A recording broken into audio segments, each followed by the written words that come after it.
Well, Ian, I think we're probably ready to. Should we kick off? I'm Alexander Stevenson from Blume, and I'm going to shut up at least for the first half while Ian introduces himself and does the talking. As ever, if you have any questions as we go along, then feel free to put them in the chat, and Ian and I will do our best to respond to them as we go along. But I think over to you, Ian. Okay, good morning. For those of you who haven't met me, I'm Ian from Charity Excellence. I'm the mad bloke with the two bunny rabbits. The bunnies are upstairs. The reason for that is that when I do webinars, if they're in the office, they've learned that if they sit on the other side of the room and bang their metal dish on the floor, it interrupts the webinar until I go and get them something to eat. So they're upstairs eating. We're going to talk about freelancers. I don't use freelance bid writers because the charity commission, the charity grant funders won't give me any money, but I really do like freelancers. Bottom left of the screen is the Charity Excellence logo, done by my freelance support. That logo cost 150 quid.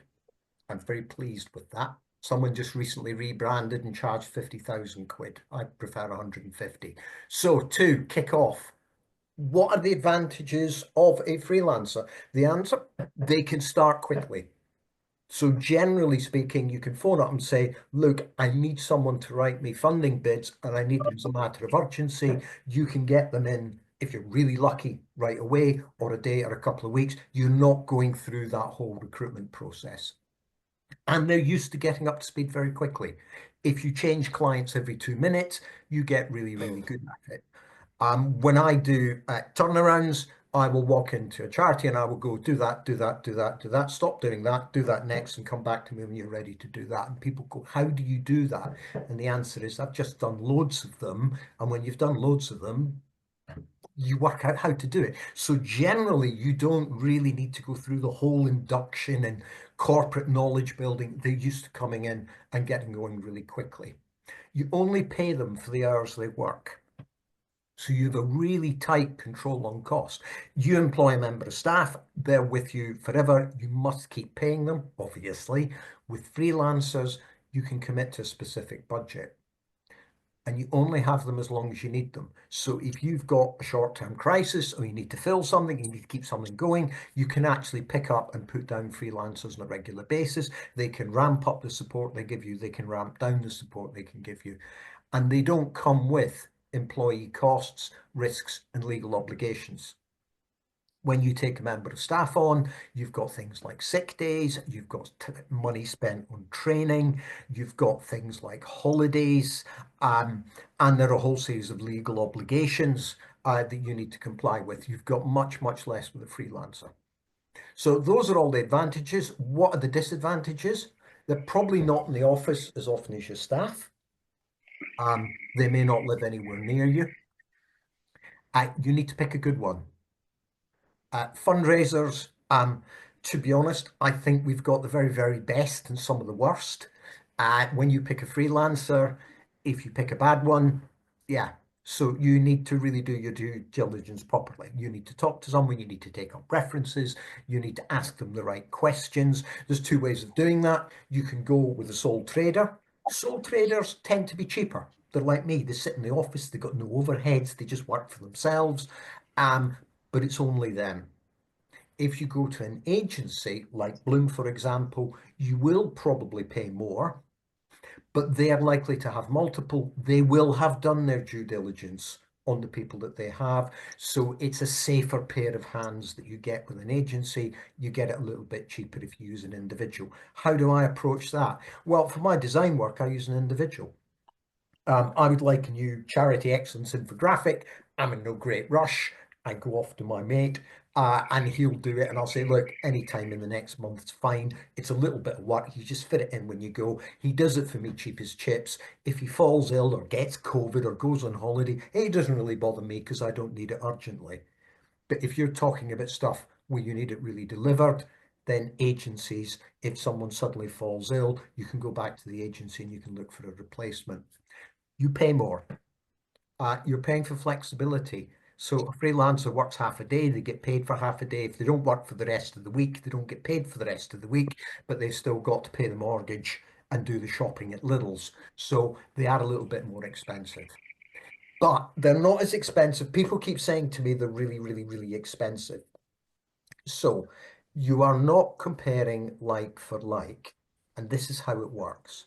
So if you've a member of staff on an annual salary of £40,000, if you divide that by 365 days of the year, you get a day rate of 110.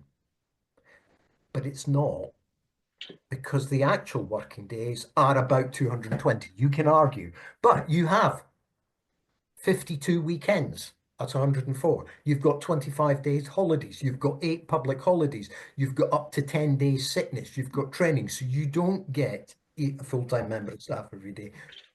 You get them for about 220. So the real cost is about 182. But that's still not it, because thanks to Rachel, you have to put on national insurance. You have to include pension at probably 3%. There may be training costs associated with them, maybe travel going to meetings. You've got to give them a laptop and you have to pay for the laptop. So adding on costs, 15%, that brings it up to 209. So if you divide it by 365, it looks like £110 a day they cost you. Actually, the real cost to you is about double that. So when you see a freelancer, bear that in mind, and this is how you can work out how the comparable costs are. So when would you use one? When it's hard to recruit. Tell me when it isn't hard to recruit bid writers, to be honest.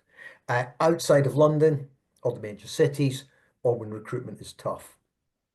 So you may be struggling to recruit bid writers. They're just not hen's teeth. They just might not be available. Well, you can go and get a freelancer. And you could actually use a freelancer bid writer on a permanent basis. And if you are not a charity that can afford someone full time, you could say to the freelancer, I actually need probably 20 hours a month or something. And so you can get a bid writer at low cost. Or to fill a temporary gap. Your brilliant bid writer has just gone off to join cancer research. It's going to take you another 4 months to recruit a replacement. You kind of need stuff. And you can just go to someone like Blume and say, I need a freelancer for 4 months, and they will hold the fort for you and keep things going. Same if you've got something like sickness or maternity leave. You can actually bring a freelancer in for a short period of time. To manage a surgeon workload, you can bring in extra capacity quickly. And I'm sick fed up of going to board meetings. And I've been a chair and a chief exec and all that kind of stuff. And they'll say, all we need to do is get in another extra 20 bids. And I'll go, okay, who's going to write them then? And they go, well, we just need to get them done. And I go, I don't work like that. The bid writer can't do all that stuff. Where's the capacity going to come from? So if you do need those extra bids to plug that gap in the budget, what I say to the board is, I can go and get a freelancer to do this. This is how much it will cost. You get nothing for nothing. So you can bring in extra capacity if you need it. Expertise that you don't have. When I've done it, for example, a reaching communities bid, £250,000, national lottery, not my area of expertise. We brought in a consultant who had particular expertise in that area. You get one shot, and either you get £250,000 back or you get nothing. And actually bringing in a consultant, yeah, it cost us a couple of £1,000, but actually it massively de-risked the whole exercise. We could have a lot more confidence that that bid was going to be successful. And so bringing in specialists for particular areas, it can be useful when you're doing that. And to create a case for support, lots of small charities come to me and they say, we can't afford to hire a fundraiser. And I go, okay, you've got 2 choices. You either write them all yourself, or you can bring in a freelancer. And they go, we haven't got the money to pay a freelancer on an ongoing basis. I said, okay, what you can do is you can bring in a freelancer and say to them, I want you to do a really, really cracking professional case for support for us. And that will cost you 200, 300, 400 quid, I don't know. But you'll have that. You can then use that really cracking professional case for support for all of the applications that you write as a volunteer. So you can up the quality of your applications doing it in a one-off. When you work with Freelancer like that, if you dump your impact report and tons and tons and tons of stuff on top of the Freelancer and you make them read all of it, they will charge you for it. So, you know, but if you bring someone in and you have worked through things like our guide on a case for support, etc., and you give them the right information and the right format, and then let them get on and bring their expertise to it, it is much, much quicker. So you can do that. And I now hand over to Alexander. Brilliant, thank you, Ian. That's obviously terrific. And Ian's talked about the pros and cons of freelancers and when you might need them. So I'm not going to move to questions yet, I hope. If you go back a slide, Ian. I'm going to talk about, first of all, how you can hire them, how you can hire them effectively, and then how you manage them once you've got them. So I've just got these 5 points to share with you. And the first one is it's sort of almost the final check on whether it's worth hiring a freelancer. And this was shared with me by a former chief exec who's now become one of our bloomers, so poacher turned gamekeeper or other way around. And she said a good test for her was whether she could explain to her staff why she was going to hire a freelancer. And that's a number of reasons. First of all, because as Ian said, typically freelancers earn more as a day rate than the staff. So sometimes, you know, that can cause a bit of harumphing. Secondly, the staff are the people who really will understand whether there is a need for additional support and how it will help. And that's a terrific thing to do. And also, as and when the freelancer comes on, it's going to be very important that the staff will work with this freelancer and help them do the best job they can. So first of all, explain yourself to your colleagues when you're hiring someone. Where do you get them? I still think there's no substitute for word of mouth. If somebody you know and rate will give a really good recommendation for somebody they've used before, then I think you go with them. But then beyond that, I do think agencies like Blume have got a huge role in helping you save time, and not just with the people they've assembled, who will be people who are qualified good freelancers, but also in the process of hiring and supporting that. You'll have someone you can talk to about it. On the process of hiring, this is one of the advantages of freelancers. It's obviously, it should be less onerous than hiring a full-time person. So if you find yourself assembling an interview panel of your trustees and assembling sort of 20-page job descriptions in order to hire someone to, I don't know, set up your social media accounts or help put your HR policies in place, then you're missing out on one of the advantages. You should be able to move pretty quickly and proportionately when you're hiring. And in many ways, for me, I think it boils down to asking them one key question, which is very simply, have you done this before? Because with a freelancer, you're not hiring for potential, you're not going to develop them as a member of staff, you're getting them to do a piece of work, and you should expect them to be able to hit the ground running. So to give you a simple example of what that means in practice, for our bid writers, we have the top 100 biggest trusts and foundations in the UK, and they will say which of them, you can look them up, say which of them have written successful bids for each of those trusts and foundations. So if you're doing a bid for Esme Fairbairn, you can find someone who's actually written successful bids for Esme Fairbairn in the past. I think that should absolutely be the case for whatever you're hiring them to do. They should be able to show evidence that they've done it before. On the costs, Ian's talked through the reasons why it does cost more, and I think I would just say it's worth being realistic and clear about that up front, and that you can afford it. And I just want to highlight the importance of having the money in place. This is one of the biggest bugbears for freelancers, and if is not getting paid on time, and also perhaps sometimes not having confidence that the money is there and they're going to get it, and it can really sour relations and mean the work doesn't get done as well. And it's also just a fairness and human thing. So I'm sure you're all excellent at doing this, but if there's one thing that is annoying freelancers when dealing with clients, it's not being paid promptly and not knowing that the money is there. So it's worth making sure that it is before you hire them. Finally, how do you manage them? You know, when the dog catches the car, how do you actually manage a freelancer when they come on board? Now, I think we've got quite a few bloomers and freelancers here. So if they wanted to share any thoughts about what works for them in the chat, that would be fantastic. But very simply, ask them, particularly if they're an experienced freelancer. They've probably got more experience of being a freelancer than you may have of managing freelancers, and they will have particular ways that work for them. It may be that, you know, they want to say, right, I'm going to work this day, this amount of time, and I'm not around at these points. That's one of the things that happens. I want this much engagement with your colleagues, or I just want to be left in relative peace to get on with it. Obviously, it has to work for you as well, but the key thing at the start is to have an arrangement that works for you both. Me personally, if and when I use freelancers, I like to have a small regular meeting, even if there's nothing specific on the timeline that needs dealing with. It might just be a 15-minute meeting to check in. And that leads me to the second point, which is the engagement. So just put yourselves in the mind of a freelancer. Obviously, they're coming in new to your organization. They won't have the institutional knowledge that you do. And also, while they're working for you, they are less likely to be around and gathering what the gossip is, what's going on. And if you can, in appropriate ways, involve them, I mean, by simple things like including them in on, you know, weekly group updates or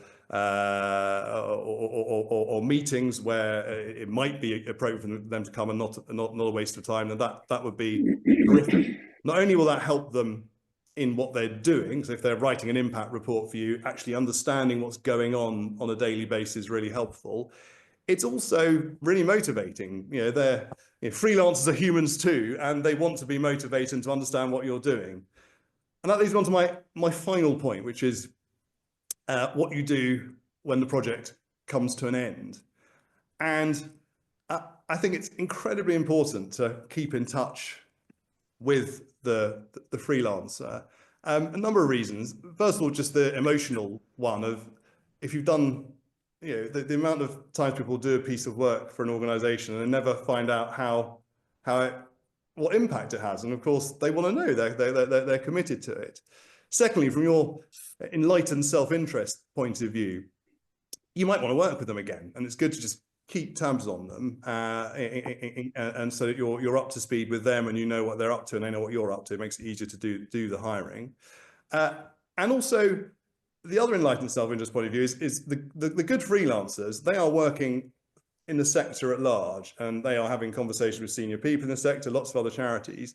And this will mean that if you're front of mind for them, they will be able to connect you with people and resources that you might not find out about. And also they'll go around saying nice things about you to other people and influential people within the sector. So the final point I would leave you with is, yeah, just keep in touch and remember that, you know, they will be motivated and interested in what you're up to as much as almost as much as you are.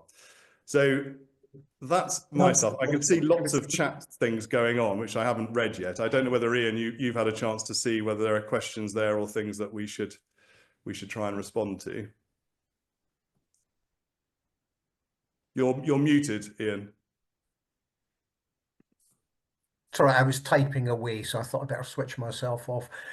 It's about recruiting other kinds of freelancers, such as community freelancers, IG, and corporates.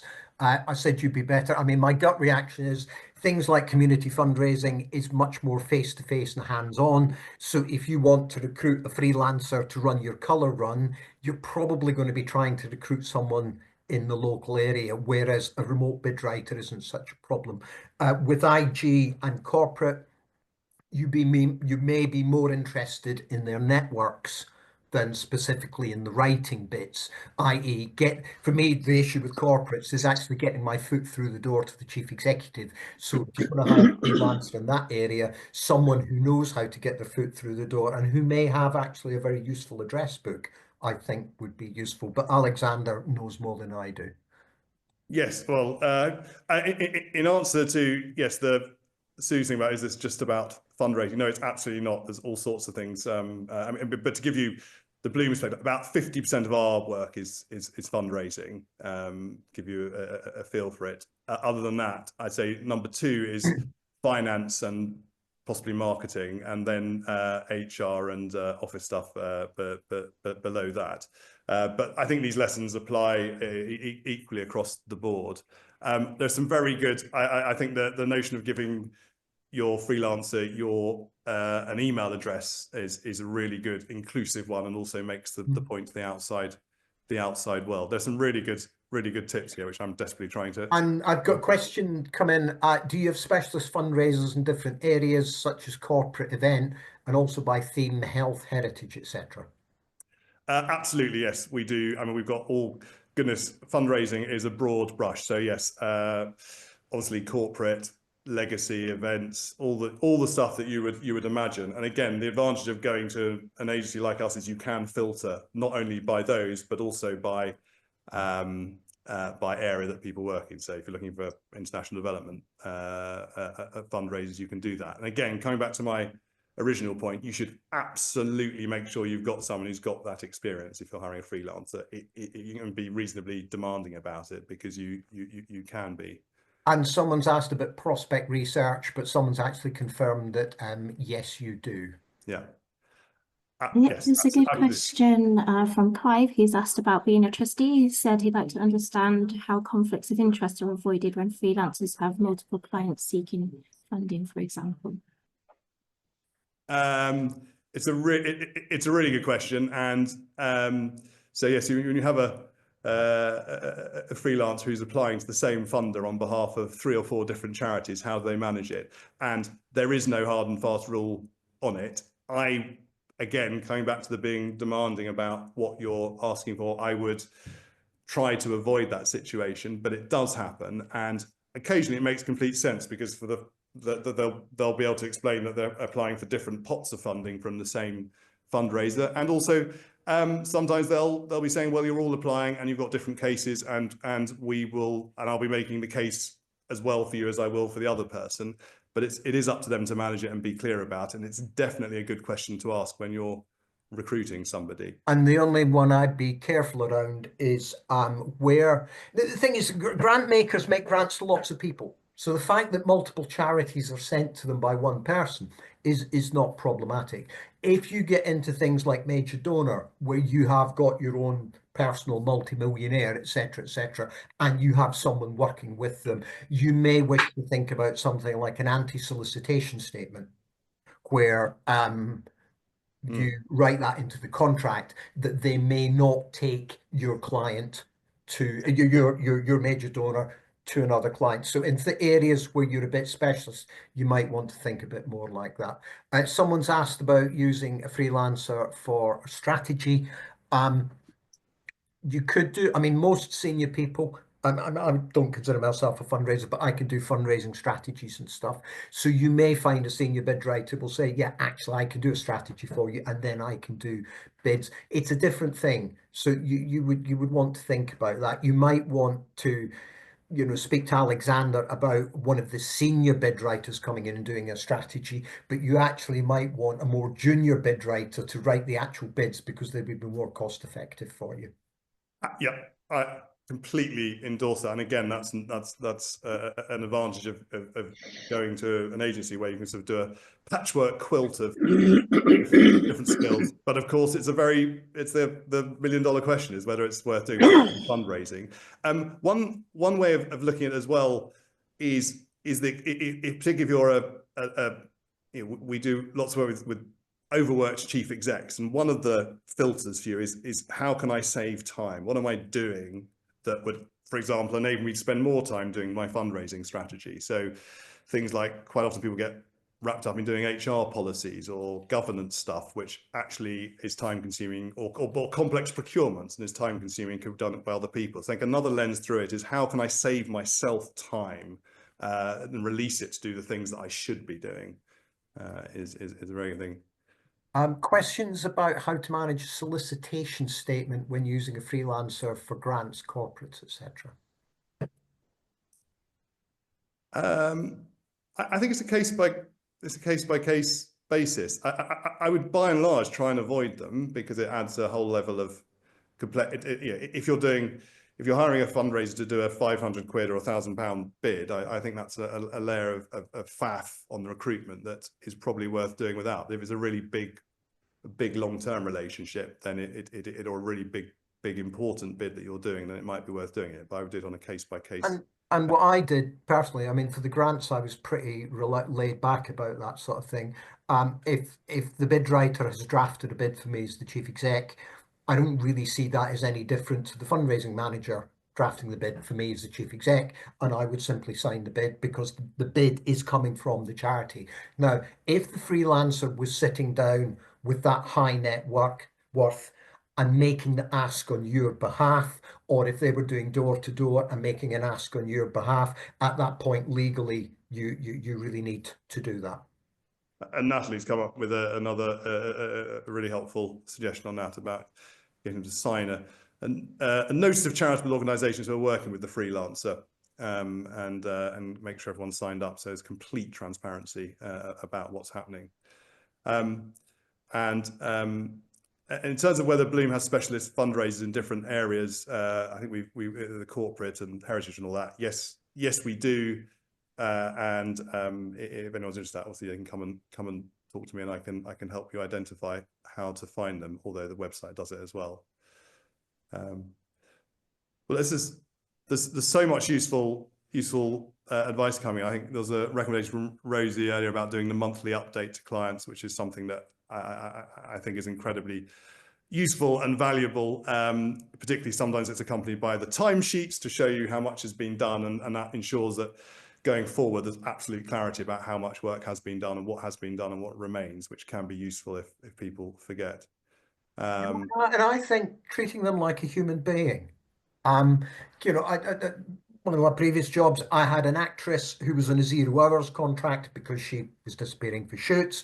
I had someone who was on a part-time contract. I had a full-time member of staff. I had contractors. They were just a team. And, you know, I treated everyone the same. And when you're doing things, I mean, when you're paying, particularly if you're working with a sole freelancer, they have to do the shopping on the Saturday the same as anyone else. So make sure that, you know, when it comes to paying them, when I get an invoice in from my design freelancer, I will pay it that day, because it really does matter to people like that. And, you know, when you promise that you're going to get them some information and I'll have you that by Tuesday, get it for them by Tuesday and get it in the format that you said you were going to deliver it in. The more you help them, the more that they will be able to do for you. And, you know, they're just another person. Well, look, we're coming to the end and of our half an hour, and I realize there are some further comments coming in, which we won't have time to deal with now, but they will be recorded and sent to you following this. Thank you for coming. It's the main message, and obviously it's absolutely brilliant to be able to partner with Ian and Charity Excellence on this. Obviously, if you have any recruitment needs or questions now are coming up, then I'd be happy to have an informal chat. And actually, if you want to try us out for free, then one of our Bloomers is offering some free marketing consultations, so you can get a feel for how it works, and we'll send some details around about that after this. There'll also be details about Ian's next webinar, where he will be introducing his next generation of AI bunny, which will help with bid writing. I've dropped. As a hero. Sorry, I just want to say, as a hero, I mean, I cannot recommend Ian's work more highly. I'm sure lots of you are very familiar with it, and we are so lucky as a sector to have him doing this quite extraordinary thing with Charity Excellence, and also creating cutting-edge technology for us to use. So do go, and again, we'll send the details around on the email. And I've dropped a link in there. My latest bunny is a corporate fundraising bunny. He will go and find all sorts of companies to apply to. You just say, I want young people, breast cancer, I want companies in London, I want free laptops. And he will also write funding bids and thank you letters and company agreements and things like that. Now, one thing that we do hear more about now, and I really want to make clear, is the AI bid writer will do you a good job. AI does not get context, it doesn't get logical reasoning or moral reasoning, it doesn't have insight, it doesn't have flair. So AI, my bunnies and any other AI that people talk to you about, will write a good prose bit of kit. They will actually help you get the right answers in there. They will not ever write funding bids that are better than human beings. So the Blume freelancers are not going to be made redundant anytime in the future. If any of these wide boy companies come to you and say to you, we've got this fabulous thing, it's every bit as good as a human fundraiser, it's a fraction of the price, either they don't know what they're talking about or they're lying. I've been designing and building charity AI since 2022. I've been a fundraiser for years. I can absolutely, totally guarantee AI is not better than a human being. And on that positive note, I think we'll leave it there. And yeah, and as I say, all the details will follow an email. But thanks again, not just for coming, but for contributing so many great comments and suggestions as well. Thank you.